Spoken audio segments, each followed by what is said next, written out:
Tanawa. Unsa ang imo nakita? Ako nakakita sa daghang kanasuran ug mga gingharian. Kini mao ang mga kanasuran o mga gingharian sa mga Hentil. Ang Espiritu sa Ginoo mutandog sa mga Hentil.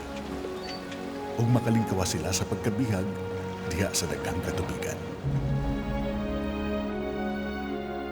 Nasayod ka ba sa kahulugan sa basahon?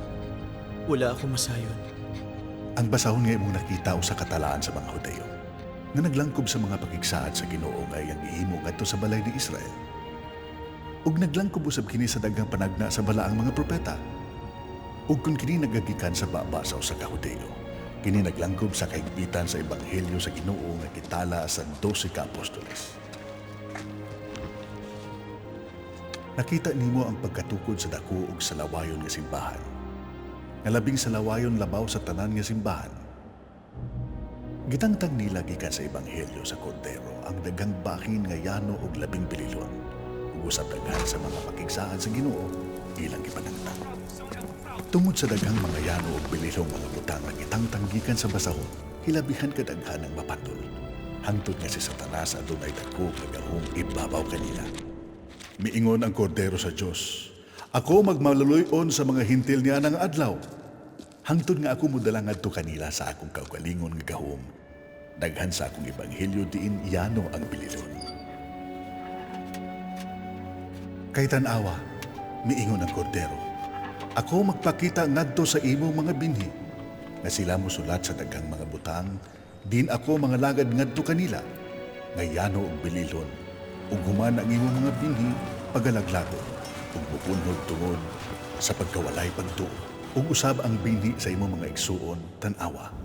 Kini nga mga butang pagataguan. Mudangat ngadto sa mga Hentil, pinaagi sa kasa sa gahom sa Kordero.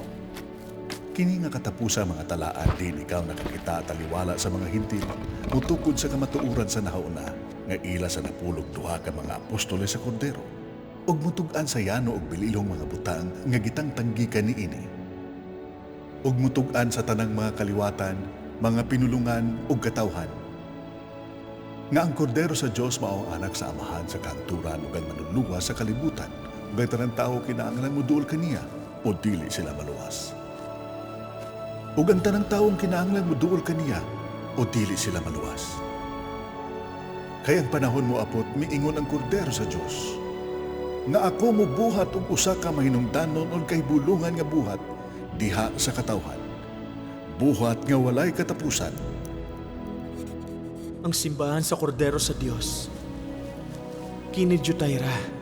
Ang gahom sa Kordero sa Dios mikunsa diha sa katawhan sa pakigsaad sa Ginoo.